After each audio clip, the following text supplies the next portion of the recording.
The White House has authorized the deployment of a U.S. Marine Expeditionary Unit to the Middle East. The Wall Street Journal confirmed the deployment, citing a Pentagon official. It is not a training exercise. It is not a preparatory maneuver. It is not a show of force designed to communicate resolve without operational follow-through. It is an active deployment order for a self-contained combat force. And in the institutional language of American military operations, this specific type of unit has a specific and well-documented historical function that the official framing of this announcement is carefully not stating directly. A Marine Expeditionary Unit is approximately 2,500 infantry troops operating with organic artillery, armored support, dedicated air assets, and full logistics self-sufficiency. They carry their own fuel, their own ammunition, their own medical capability, and their own command structure. They are designed to operate independently in a hostile environment for a sustained period without relying on established forward infrastructure. More specifically, they are designed to be the first force into a contested environment, to arrive, secure an entry point against active opposition, hold that perimeter under fire, and prepare conditions for the larger follow-on forces whose arrival they are designed to enable. They are the door. Everything that comes after them walks through it. The base they are deploying from is located in the California desert and is specialized in a very specific training profile: arid terrain combat, extreme temperature operations, the tactical and logistical challenges that characterize warfare in desert environments. That is not a coincidence. That base exists to prepare forces for exactly the operational conditions they would encounter in Iran and across the Gulf region. The combination of the unit type, the originating base, and the destination theater tells a story that the official announcement is communicating through institutional language rather than direct statement. This is how large military interventions have historically begun. Not with a formal declaration of war submitted to Congress for the constitutionally required authorization. Not with a public announcement that an invasion is being planned. With a forward deployment of a self-sufficient expeditionary unit whose institutional purpose is to arrive first and prepare conditions for everything that follows, and whose presence in theater creates the forward infrastructure and the political momentum that makes subsequent escalation progressively easier to execute and progressively harder to reverse. If you are not yet subscribed to FRUM Report, do it now and turn on notifications before continuing.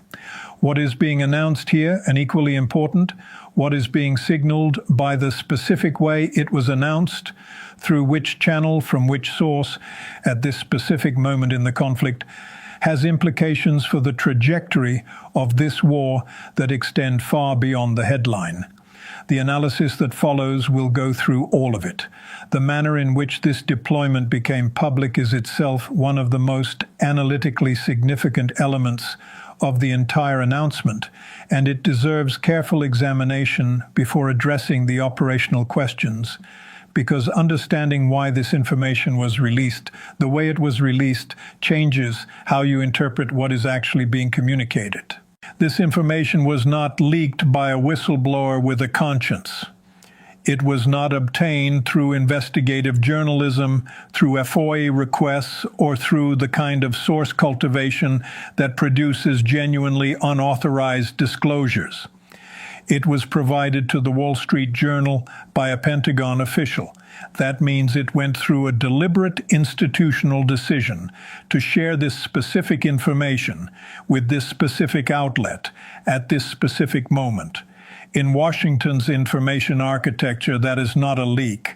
It is a controlled release, a deliberate disclosure designed to produce a specific set of reactions in specific audiences simultaneously. The audiences for this announcement are at least three, and they are receiving different messages from the same disclosure. For the American domestic audience, the message is that the administration is responding to 15 days of Iranian strikes with escalation rather than accommodation. that the trajectory is forward rather than toward the kind of negotiated exit that the publicly stated Iranian ceasefire conditions, which every analyst describes as impossible to accept, would require. This is a politically important signal for an administration managing domestic perception of a conflict that has produced 19 American military deaths, 140 wounded, a downed KC-135, repositioned carrier groups, and a destroyed airport that Iron Dome could not defend. For allied governments watching from Europe, the Gulf, and Asia, the message is that Washington is deepening its commitment rather than searching for an exit, which creates pressure on those governments to clarify their own positions, potentially moving some toward more active support and others toward more explicit public distance. For Tehran, the message is the most direct. This is what is coming. The deployment announcement is a coercive signal, an attempt to alter Iranian calculations by making the cost of continued operations visible before those operations occur. Whether that coercive signal will produce the behavioral change it is designed to produce, or whether it will instead accelerate Iranian preparations for exactly the kind of ground force engagement that its military doctrine has been designed around for decades, is the central operational question this analysis will address. To understand what deploying 2,500 Marines into this specific theater at this specific moment actually means operationally, it is necessary to first establish the conditions those Marines would be entering, because those conditions are the most important variable in assessing whether this deployment represents a credible escalatory threat or a strategic miscalculation of the first order. The United States does not currently control the airspace over the Gulf theater. This is not a speculative analytical judgment. It is documented by the operational record of the past 16 days. 4 American combat aircraft were lost in Kuwait. A KC-135 refueling tanker, one of the largest, most operationally critical, and least expendable support platforms in the American inventory, went down over western Iraq with 6 crew members. The New York Times satellite imagery analysis confirmed that at least 17 American military-related facilities across the Gulf region have sustained damage, with 11 confirmed as American military installations in Qatar, Kuwait, and Bahrain. Several of those installations were struck more than once. Damage was confirmed near TPY-2 radar dome installations, the tracking backbone of THAAD missile defense batteries, which function as the eyes of the interception network. Without functioning radar, interceptor missiles cannot accurately calculate firing solutions. The interception mathematics collapses at the source. 2 carrier strike groups, the Abraham Lincoln and the Gerald Ford, have repositioned away from their forward operational positions. The official characterizations of those movements have not used the word withdrawal. The operational picture, documented through satellite imagery, open-source tracking, and regional reporting, describes something that functions as withdrawal regardless of how it is officially designated. This is the operational environment into which the Marine Expeditionary Unit is being deployed.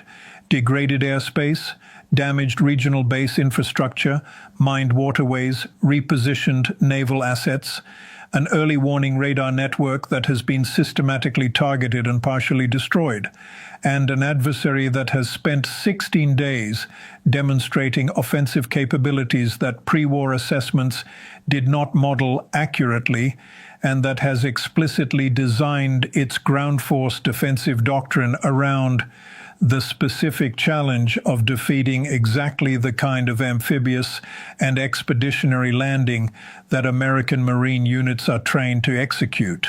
Ground forces require air cover. Air cover requires secure airspace. Marine expeditionary units are designed to operate under air superiority. the operational condition in which friendly air assets control the skies above the landing force, suppressing enemy air defense, providing close air support for troops in contact, and maintaining the logistical air bridge that sustains a force in the field.